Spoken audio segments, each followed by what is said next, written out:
Com gostinho de final de Copa do Mundo, o relator lavou a honra da maioria dos 200 mil eleitores arrependidos de Flor de Lis. Teve gosto de fim de Copa do Mundo a leitura do relatório do relator deputado Alexandre Leite do DEM ontem, na Comissão de Ética. Aqueles que há quase 2 anos lutavam por justiça pela morte do pastor Anderson do Carmo acompanharam durante este período uma sucessiva e infindável quantidade de escândalos que vieram à tona sobre a realidade de Flor de Lis e tudo o que vinha vendendo há 30 anos, tanto como religiosa, filântropa, como quanto deputada. Entre os escândalos, o maior deles, ela ser dada do início ao fim das investigações como a mandante do assassinato de Anderson do Carmo, seu marido, sem conseguir nada que indicasse uma possível inocência. Flor de Lis responde por tentativas de envenená-lo anteriormente, por falsidade ideológica, produção de documento falso, formação de quadrilha.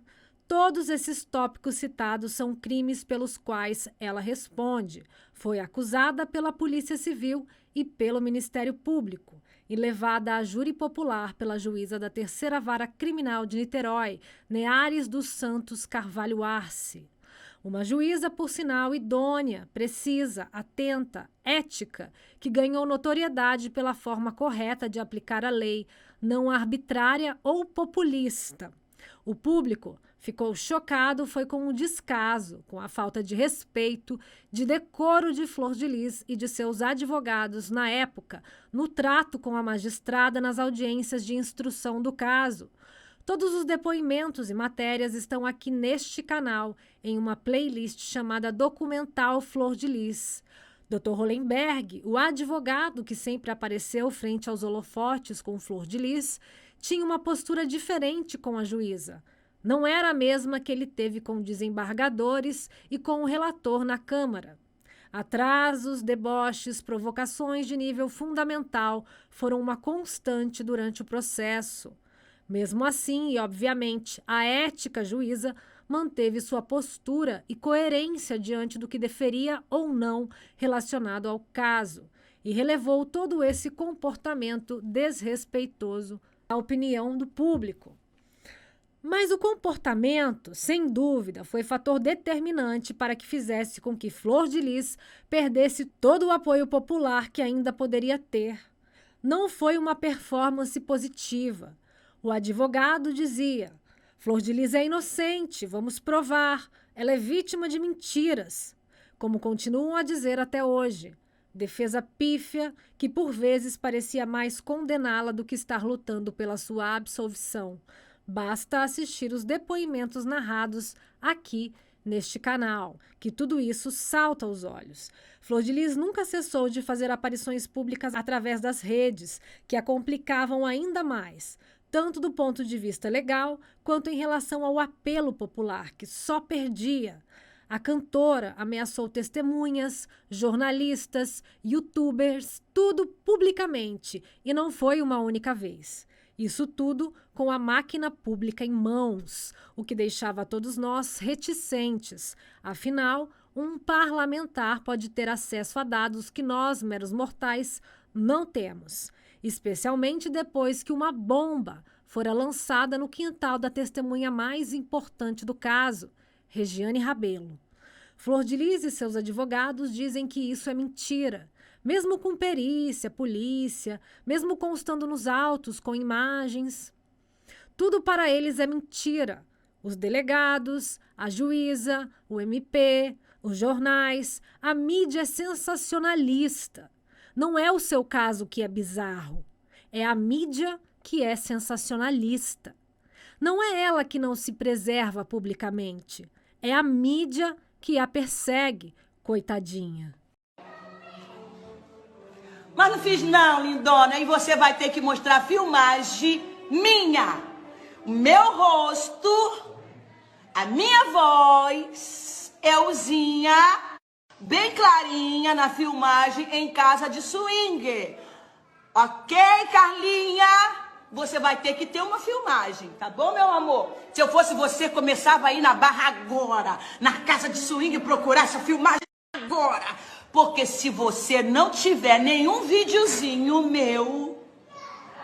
E outra coisa, tem que ter usinha bêbada, trepada, tá bom? Carregada. Porque se você não tiver, meu amor, você vai ter que me pagar por danos morais. Tem dinheiro não? Comece a fazer faxina.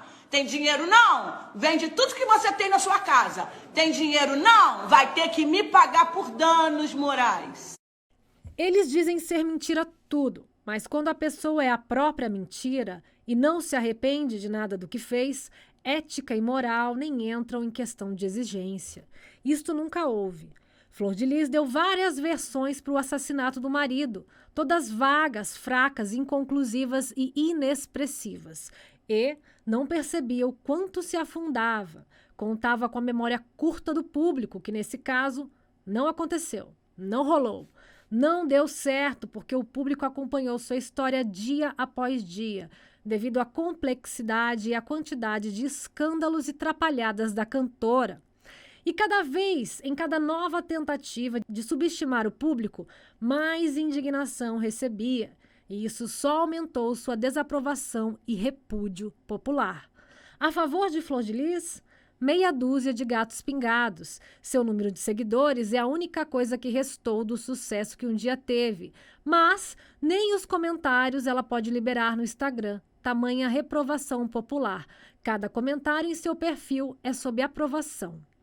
Flor de Lis e seus advogados se perderam tanto, foram tantas trapalhadas que nem contou da boa vontade do mundo. A cantora, sim, porque se descobriu que nunca foi ordenada pastora. Flor de Lis, ou seja, não é pastora. Isso está nos autos do processo, na investigação da delegada Bárbara Lomba, mulher, aliás, que descobriu e evidenciou toda a lama, a realidade de seu mundo particular. Bárbara Lomba fez um trabalho de investigação minucioso e detalhado, mesmo com tantas e infindáveis tentativas da parte de Flor de Lis de atrapalhar as investigações, e por isso é ré por fraude processual. Não deixou periciar o carro, queimou documentos no quintal de casa no dia do ocorrido, deu fim nos celulares seu e da vítima, entre outras inúmeras evidências que produziu contra si. A delegada descobriu que filhos não eram filhos, que família não existia, pai tampouco. E até mesmo que Flor de Lis nunca foi ordenada pastora pela Assembleia de Deus, mas sim criou uma própria nominação da Assembleia de Deus em sua casa, com os jovens que aliciava, e rebatizou com o nome de Assembleia de Deus de alguma coisa que já não me lembro. Tudo consta nos autos. No meio do caminho havia uma pedra e ela foi retirada. A delegada Lomba foi transferida para Rocinha, assim, do nada, no meio do caso. Então veio o delegado Alan Duarte, que finalizou as investigações em 7 meses e mandou prender o clã de Flor de Lis, responsável pelo homicídio. Flor de Lis não pôde ser presa até hoje porque goza de privilégios públicos, por ser deputada federal. E aí, acreditem se quiserem, o delegado Alan Duarte também foi transferido para Belford Roxo. Nas audiências de instrução, o advogado de Flor de Lis fazia perguntas referentes às investigações de Bárbara Lomba a Alan Duarte e as referentes às investigações posteriores de Alan Duarte a Bárbara Lomba, na tentativa de descredenciá-los publicamente. Mais uma tentativa. Sempre foi assim no caso Flor de Lis, o tempo todo e a todo tempo. Que estejamos de olhos e ouvidos atentos para que coisas estranhas não aconteçam também no tribunal do júri. Lembram do caso da viúva da Mega Sena? Então, descobriu-se que 2 jurados se conheciam e o julgamento que a havia inocentado foi anulado e um novo julgamento foi marcado e adivinhem, a viúva da Mega Sena foi condenada a 20 anos de prisão. Neste caso é assim, bobeou, eles pimbam. Como se não bastasse, também foi descoberto que Flor de Lis tem uma religião principal e não a evangélica. Nesta outra religião, usa-se pratos de ogdá, velas, fitas, se coloca nome de pessoas em objetos.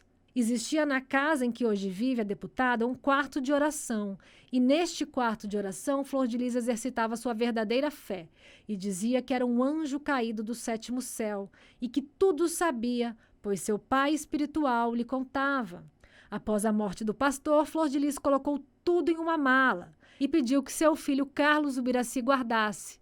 E assim deram fim nas 2 malas pretas repletas de itens que ficavam neste quartinho, e nós temos as imagens, que depois foram esvaziadas em um lago. Flor de Lis aliciou os jovens no Jacarezinho com este discurso, mas dizia que era para Deus, que estava dentro do cristianismo suas teorias e devaneios.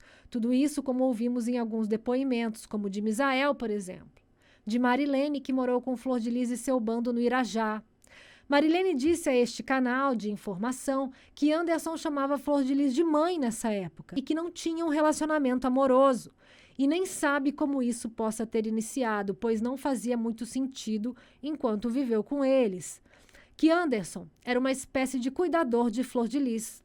Flor de Lis usava os jovens para limpar, lavar, cozinhar e cuidar das crianças que chegavam, enquanto ela e sua filha biológica dormiam. Mas na época que eu tava lá, ele era só filho, tá? Eu nunca, em momento algum, pensei de... Eu acho que ela só casou com ele depois desse dossiê.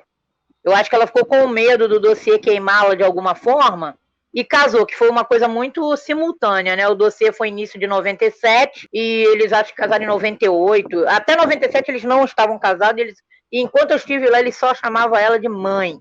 Nenhum garoto chamava ele de pai. Hoje em dia eu acho até esquisito esses garotos da idade dele chamando ele de pai, que não era o tratamento, chamavam ele de Niel. Então, a partir do momento que ela decreta dentro da casa que aquilo vai mudar porque ela quer que mude. Entende? Porque eu até hoje eu fico assim, gente, Luan chamando Niel de pai, para mim é surreal.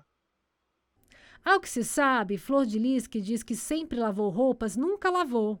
Quem lavava roupas no Jacarezinho era André, o bigode, que ela levou junto para a cadeia. Na época, André tinha 12 anos. Eles abandonavam suas famílias para seguir com Flor de Lis. Suas mães ficavam desesperadas, mas Flor de Lis proibia o contato, rebatizava os jovens simbolicamente e os fazia chamar pelos nomes que ela havia dado. Assim como Flor de Lis não existia mais, era Queturiene.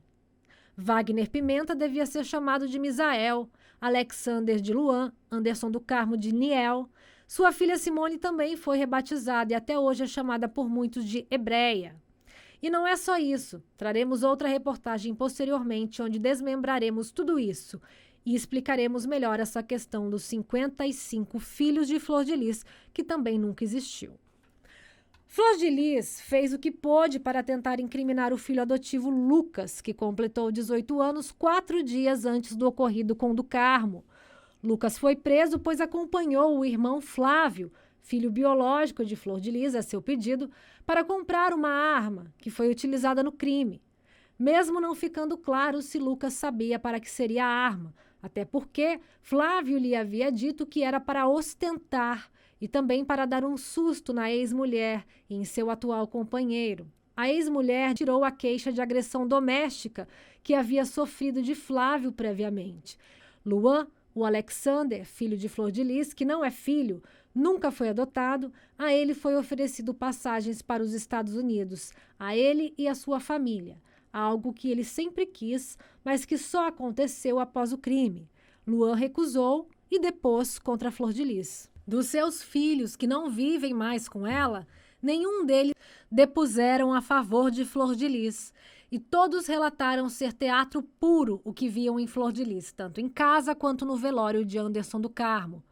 Tanto em casa quanto no velório e no enterro de Anderson do Carmo. Entre outras coisas, contado com riqueza de detalhes, temos o depoimento de Luan, de Luana, Raquel, Rebeca, Roberta, Daiane, Érica, Cacá e Daniel. Teatro.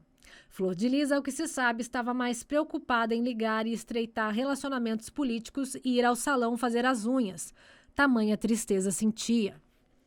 Através dos depoimentos foram evidenciadas práticas de rachadinhas no gabinete de Flor de Lis, mas ainda não foi aberta investigação sobre. Não se tem notícias sobre a obra de Flor de Lis como parlamentar, e a maioria de seus assessores sempre foram seus próprios filhos, não adotivos, de criação. E hoje, seus assessores, na verdade, trabalham em sua casa, uma na cozinha, outra como psicóloga. Flávia Vieira da Silva, por exemplo, é empregada desde janeiro de 2020, mas é cozinheira na casa de Flor de Lis em Niterói. Douglas de Almeida Ribeiro atua como motorista da casa de Flor de Lis em Niterói. Paula Neves Magalhães de Barros, que foi exonerada e voltou a ser recontratada em maio deste ano, diz ser psicóloga de Flor de Lis. É o braço direito dela. Inclusive, seu nome foi levantado nas audiências e ela chegou a ser retirada do plenário pela juíza. Estava se prevalecendo de informações no depoimento de outras testemunhas. Paula também fez visitas aos filhos de Flor de Lis presos quando não podia. Verônica Rodrigues Passeri, que foi exonerada em 3 de março de 2021, após uma denúncia nossa, era mãe de um ex-namorado de uma das filhas de Flor de Lis e tem um dos carros da deputada em seu nome. E somente constava na folha de pagamento, pois o salário que recebia ia à parte para o pagamento das prestações do carro. Luiz Felipe da Silva, que foi exonerado em fevereiro, é marido de uma das netas adotivas de Flor de Lis, Rayane Oliveira, que está presa por envolvimento crucial no crime. Seus filhos e réus, André Luiz de Oliveira, o pai de Rayane, Carlos Ubiraci, Gerson Conceição de Oliveira, investigado. Gleice Lourenço Gomes e Luciano Gomes, sogros do filho biológico de Flor de Lis, Adriano dos Santos, que também está preso, constavam na folha de pagamento de 2019 e 2020. Paula Barros, novamente. Luana Veda Virrangel, nora de Flor de Lis, também constava na folha de pagamento de 2019. Todos, obviamente, filhos não adotados legalmente por Flor de Lis. Flor de Lis, durante as audiências de instrução, após o depoimento de Regiane, perdeu a guarda de uma das filhas adotivas, a menor Ágata Souza. A garota se autoflagelava e era vítima de maus tratos da mãe. Durante os depoimentos, também veio à tona os métodos de punição aos quais submetia seus filhos, com direito a confirmações em vários outros depoimentos e também por fontes. Todos os depoimentos, repetimos, estão aqui nesse canal em uma playlist chamada Documental Flor de Lis. Flor de Lis batia nos filhos até cansar. Esta foi uma frase muito ouvida. Flor de Lis afundou o crânio de filho, dando panelada de pressão em sua cabeça. Filho adulto, e evidencia ainda mais um comportamento semelhante ao de Seitas. Pisoteou a cabeça de outra, fez filhos comerem bonés picados como punição e uma sucessão de outros absurdos. Flor de Lis demonstrou não ter usado métodos convencionais para conseguir guardas. Pelo contrário, nos autos são narrados relatos de roubo mesmo, de enganação. Teve um filho, por exemplo, Daniel, que Flor de Lis e Anderson registraram como sendo seu filho biológico, mesmo não tendo sequer ganhado o direito pela mãe do menino de adotá-lo. Flor de Lis se aproveitava da situação de pobres, desesperados, menos favorecidos que lhe confiavam os seus filhos, pois ela era conhecida por ser acolhedora de menores e então lhes usurpava o direito. O depoimento da mãe de Daniel consta nos autos também. Flor de Lis ludibriou a mulher, dizendo que ficasse tranquila que ia cuidar do bebê por uns tempos, até a mãe se equilibrar economicamente, e que a mesma poderia visitar o filho quando bem quisesse, mas lhe pediu que assinasse uma procuração para que ela pudesse cuidar do bebê. E foi nessa ingenuidade que a mãe de Daniel perdeu a guarda de seu filho e nunca mais pôde visitá-lo. Mas quem poderia contra Flor de Lis antes do assassinato de Anderson do Carmo, não é mesmo? Quem iria acreditar que aquela mulher filântropa, pastora evangélica, deputada federal, poderia ser capaz de tudo isso? Todos eles perdiam seus filhos calados. E isso só se veio a saber após as investigações da delegada Lomba, que através de uma pulseirinha de maternidade conseguiu descobrir tudo. Hoje Daniel se relaciona com a mãe biológica. Flor de Lis não foi indiciada por nada referente às adoções ainda. E, por último, o deputado Léo Mota, do PSL, abriu representação contra a Flor de Lis, que foi apresentada em agosto do ano passado, de 2020, após a deputada e os filhos dela terem se tornado réus no processo que apura o assassinato de seu marido. Como foi apresentado por um deputado individualmente, o caso teve que passar antes pela Corregedoria da Câmara, que em setembro de 2020 recomendou que a mesa diretora encaminhasse o caso para o Conselho de Ética. O processo ao qual a deputada responde na Câmara foi instaurado somente em fevereiro deste ano. já que o conselho esteve parado no ano passado em razão da pandemia. Por todas as tentativas de atrapalhar as investigações e ameaçar testemunhas, a Flor de Lis foi designado o uso de tornozeleira eletrônica, a qual um relatório do SEAP, da Secretaria Estadual de Administração Penitenciária do Rio, apontou que a bateria da tornozeleira eletrônica usada pela deputada terminou 11 vezes desde outubro até dezembro. No documento consta que, em uma das ocasiões, o equipamento ficou desligado por 17 horas durante alguns dias. Flor de Lis foi orientada a carregar a tornozeleira, pois quando a carga acaba, o monitoramento é suspenso. A SEAP enviou o relatório à Justiça, no qual informa que somente no primeiro mês de uso, a bateria da tornozeleira terminou 3 vezes. No dia 31 de outubro, o equipamento desligou às 6h56 de uma manhã, e só voltou a funcionar às 23h51 do mesmo dia. O término de bateria é considerado pela Secretaria violação ao uso do equipamento. O relatório que consta no processo foi gerado pelo Sistema de Acompanhamento de Custódia no dia 23 de fevereiro. No relatório consta ainda 15 momentos em que Flor de Lis não estava em casa entre os horários estabelecidos pela juíza.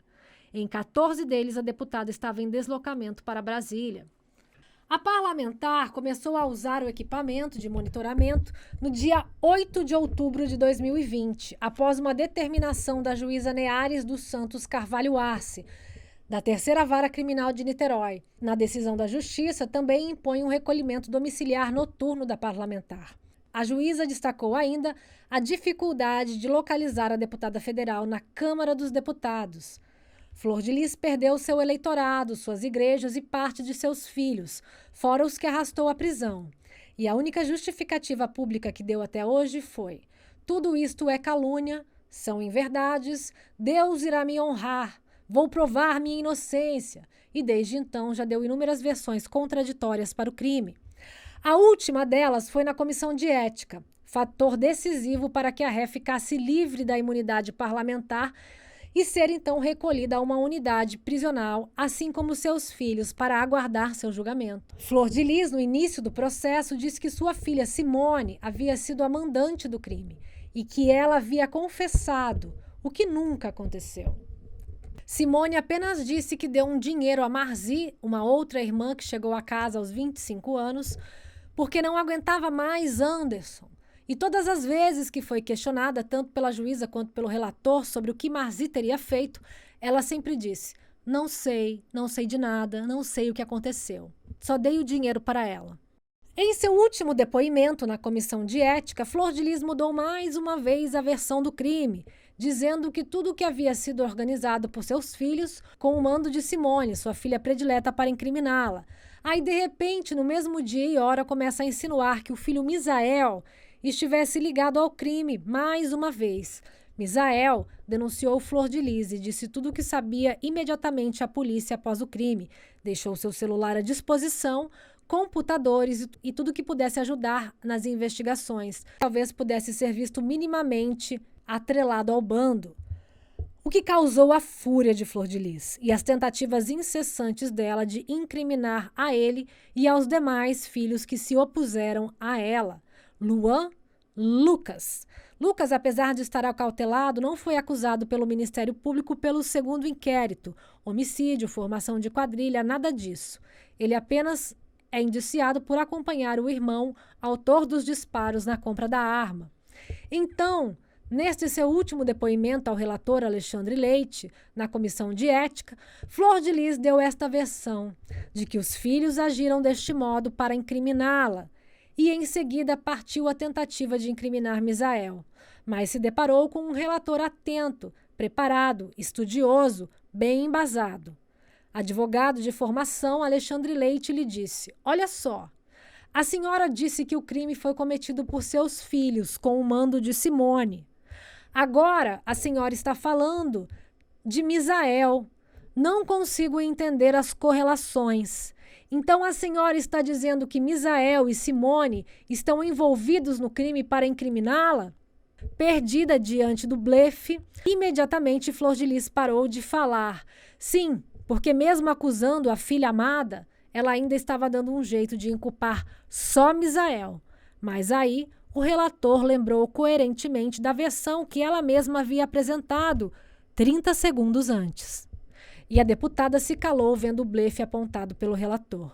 E assim terminou o último depoimento de Flor de Lis para tentar salvar a única coisa que tinha para se livrar da prisão momentaneamente e continuar usando a máquina pública para se articular, privilegiar e pagar os advogados de seus filhos para que eles digam somente o que é melhor para ela, óbvio, mamãe Delis. Passo decisivo estava nas mãos de Alexandre Leite, aplicar a penalidade devida à deputada.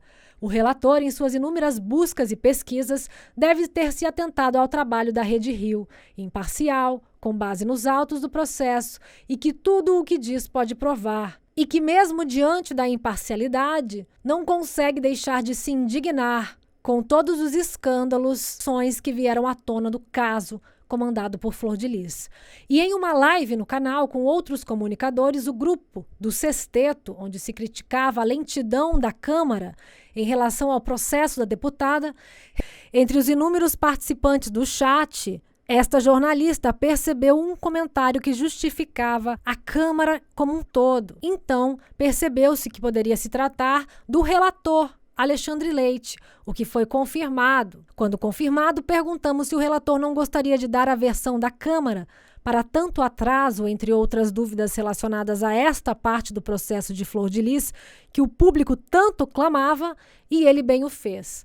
Disse que a Câmara parou por 4 meses devido à pandemia e que tudo estava correndo normalmente e que não havia interesse da Comissão de Ética em favorecer ou não a deputada, diante dos questionamentos do público e dos próprios jornalistas, comunicadores e youtubers que seguiam o caso. Temendo as articulações políticas de Flor de Lis, o relator disse e tranquilizou a todos que não era um idiota. Prestou-se publicamente a resolver todas as dúvidas e tirar qualquer sensação de conchavo, conluio o público pudesse estar sentindo em se referindo aos deputados ligados à Comissão de Ética.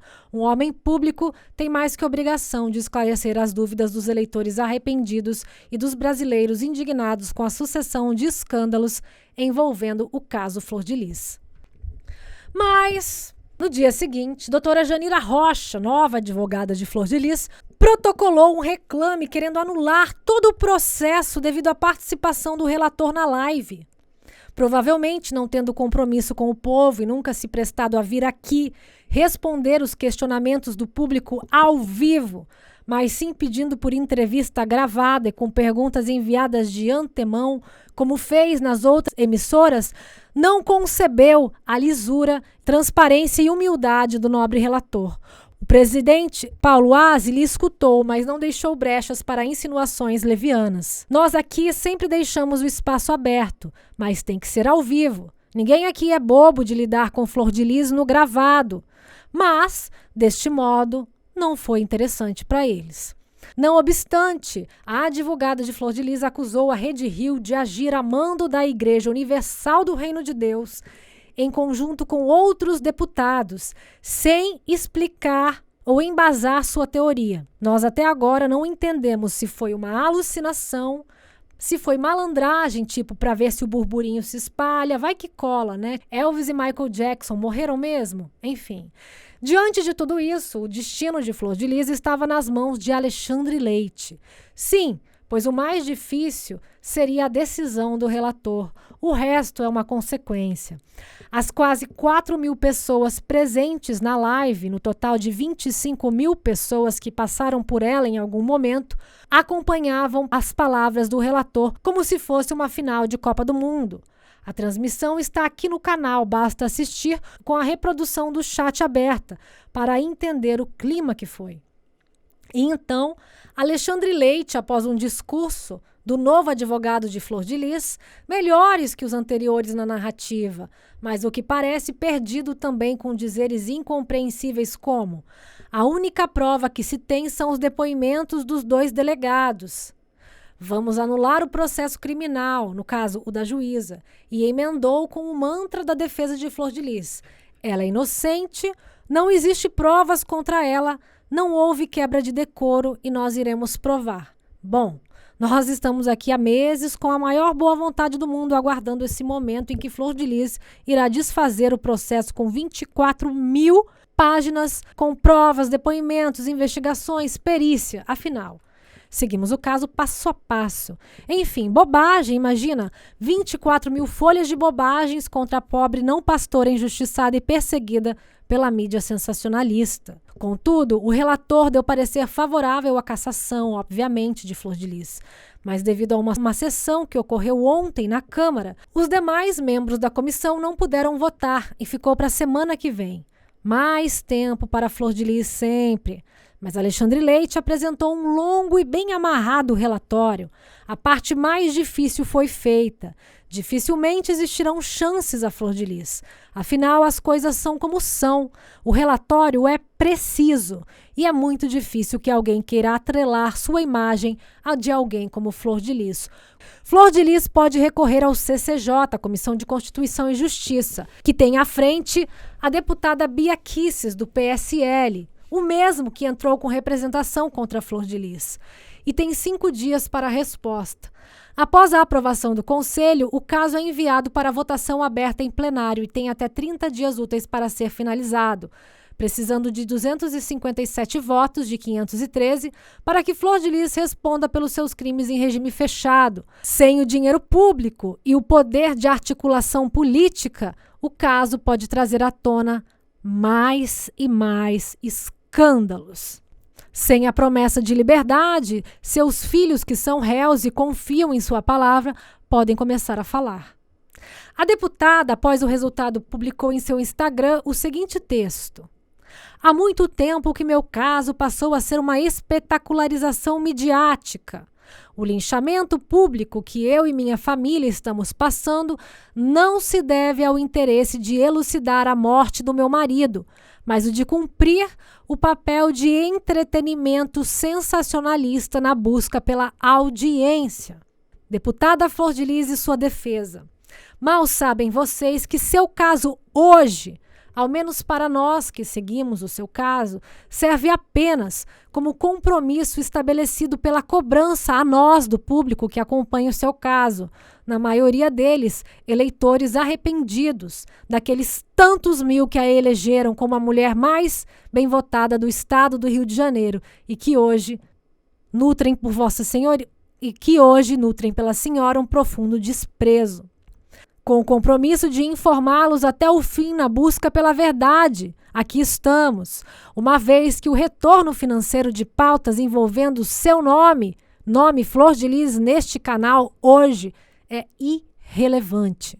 Alexandre Leite é um nome que Flor de Lis não irá esquecer nunca mais, assim como nós. E também os nomes de Bárbara Lomba, Alan Duarte e seus investigadores, Neares Arce, Carlos Gustavo Coelho de Andrade, o promotor, Celso Ferreira Filho, desembargador, que pediu o afastamento de Flor de Lis, Regiane Rabelo e todos aqueles que trouxeram à luz aquilo que estava escondido, como no versículo bíblico ao qual foi batizada a operação que derrubou Flor de Lis.